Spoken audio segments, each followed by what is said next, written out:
If you've been into my office here at Tapestry or just poked your head in, you may have noticed a very large and kind of out-of-date desk in there. And that's because it was my dad's desk in his office for 45 years of practice as a doctor. I'm told that it was super fancy in the mid-70s when he bought it. It's big and clunky, but none of us could stomach the idea of it going to Goodwill when he retired a few years ago, so here it sits. He was a doctor of internal medicine, a primary care physician who met with people in his office, sharing good news and bad for decades. He chose the path of internal medicine for a few good reasons. One was that opportunity to actually get to know patients over a long period of time. Another reason was that he liked the opportunity to study the whole body and practice medicine as a generalist. With a whole body to consider, there was such a sense of search and discovery.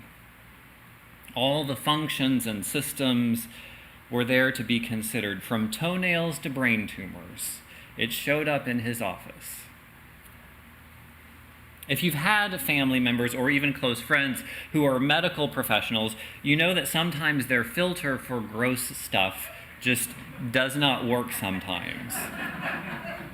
In their world, anything is fair game for dinner table conversation. I sometimes don't want to hear about that part of your day. But I do remember one conversation with him that gave me a much better appreciation for our human bodies. We were talking about hunting and the anatomy of deer. I don't remember exactly the particular piece of anatomy that we were talking about, but it was similar to humans, just significantly simpler in the deer. It's fascinating to see that type of similarity and connection with us and other animals. And at the same time, we both pointed out that with complexity necessarily comes fragility. Our complex human physiology and mental functions make us incredibly fragile among the animal world. The smallest problem with a valve or even a balance of chemistry in our brains can have tremendous consequences. Most of us, at least by adulthood, have had some hiccup along the way. Some of us have had big ones. But here we are, in these complex bodies, truly a work of art. Fragile, but absolutely amazing, and each one of them unique. We often talk about our uniqueness in poetic ways. It's something that we tell children sometimes to make them feel a little bit more confident about themselves. This week, as we celebrate the unlikely and incredible gift of life, I invite us to consider for a moment the actual physical uniqueness of our own bodies and the journey that led to our existence in this moment. Alan Moore describes our uniqueness as a thermodynamic miracle. He writes, "In each human coupling, 1,000 million sperm vie for a single egg. Multiply those odds by countless generations against the odds of your ancestors being alive, meeting, siring this particular son, that exact daughter, until your mother loves a man she has every reason to hate, and of that union, of the 1,000 million children competing for fertilization, it was you, only you, that emerged. To distill so specific a form from that chaos and improbability, like turning air to gold, that is a crowning unlikelihood, a thermodynamic miracle. But if my birth, if that's a thermodynamic miracle, I mean, you could say that about anybody in the world. But the world is so full of people, so crowded with these miracles, that they become commonplace and we forget. I forget. Yet seem from another vantage point, as if new, it may still take our breath away. Your life, each of these lives is unpredictable beyond the imaginations of all the world's statisticians and scientists.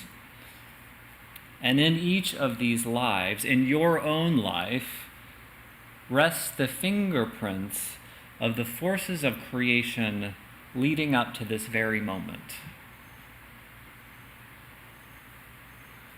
Alan Moore is captivated by the statistical rarity of our particular human genetics.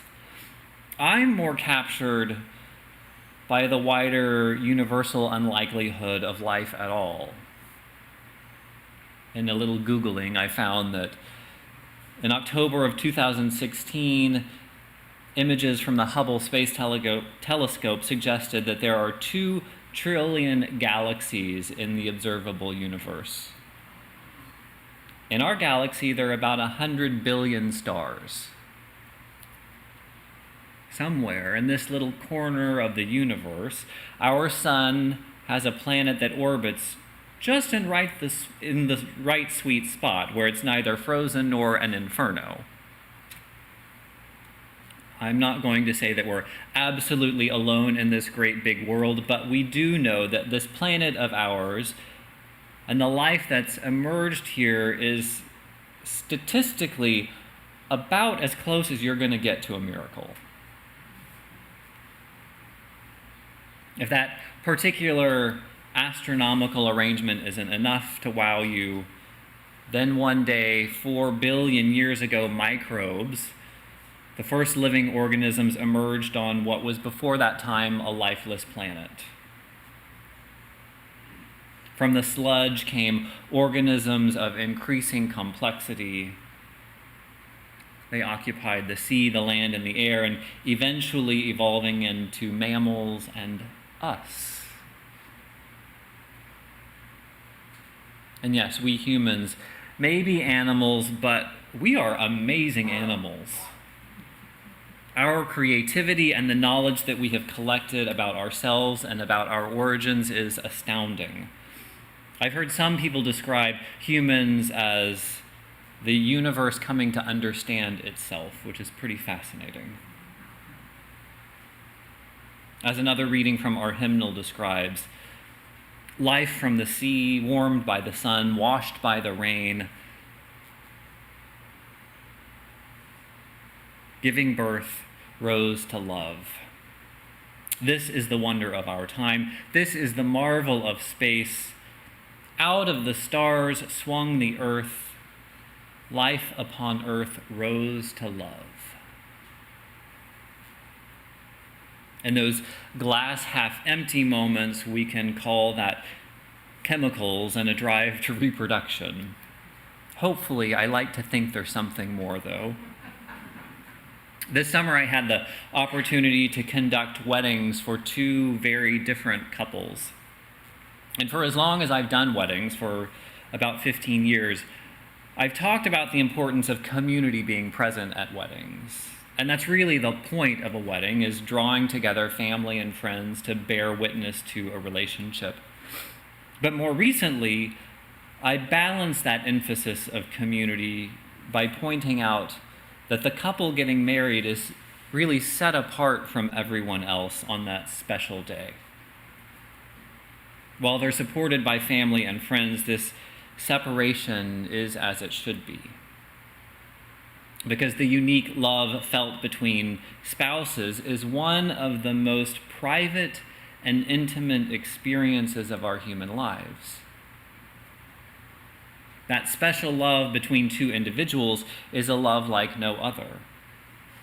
Again, that uniqueness that emerges out of the vastness of space. It's simply amazing. Today's service is about celebrating life for the tremendous gift that it is. It's strange how that can take a lot of effort sometimes to remember. As the saying goes, we have to stop and smell the roses. It's our choice. Intention and effort is sometimes required to appreciate the beauty of the world and our own lives. And making that choice is kind of a radical act. When we appreciate the beauty in our own life, the desire to buy and consume more stuff is reduced dramatically. When we appreciate the beauty in ourselves, we remember that our voice has some power, and that every life is worthy of support. There are no throwaway people. Each and every one is way too big of a miracle to allow others to just slip through the cracks. There's power in this noticing and paying attention, savoring the beauty. Too often, I think we think the right thing to do is the solemn, the boring, the self-sacrificing. But seeking joy and pleasure is often a really important way of being in our world. A couple of days ago, I was having a conversation with a friend about the ethics of sex.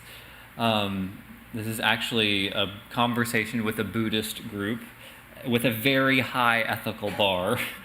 At some point in our conversation, he suggested that because we are to varying degrees seeking pleasure in this, that selfishness comes into play.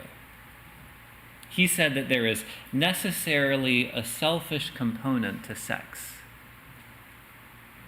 This is one of the many moments in my life I wish I had thought more quickly and offered a better response. In retrospect, I should have pushed back and disagreed. I should have said that there's not necessarily selfishness there, that selfishness isn't necessarily part of seeking pleasure. What I disagree with is that seeking one's own pleasure is necessarily a selfish thing to do. Seeking pleasure, enjoying the world, is only selfish if it exploits others. Pursuing pleasure isn't selfish, because pleasure can be mutually beneficial.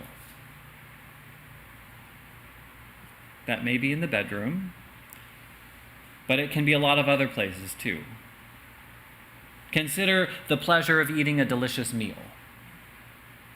If you put the effort into enjoying a delicious meal that's prepared in sustainable ways and you pay a fair price for the people who have made that meal, everybody wins.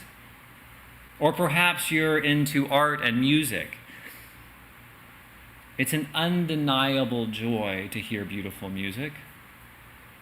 And as a consumer of that music, you might buy a ticket. Or you might just serve as an audience.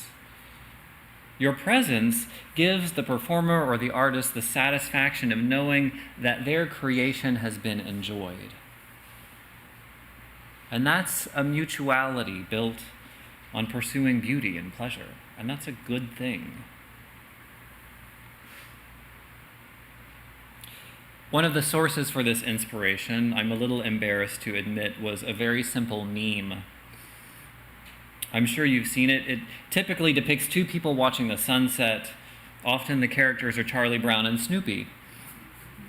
One offers the wisdom, we only live once. The other offers the important correction, wrong. We only die once, we live every day. As we wrap up this month focused on the circle of life, I wanted to be sure that we pause to focus on living, not so much on dying as we have in previous weeks. It's so easy to get lulled into missing the beauty of life.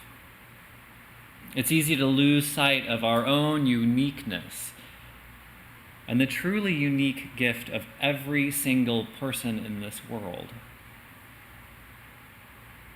So I'll close this sermon with the words I greeted you with in this morning's invocation. As I said, this is what's said every Sunday at the church where I grew up. I invite you to hear these words both as a blessing and as a challenge. This is indeed a day that creativity, beauty, goodness, God has made. Let us rejoice and be glad in it.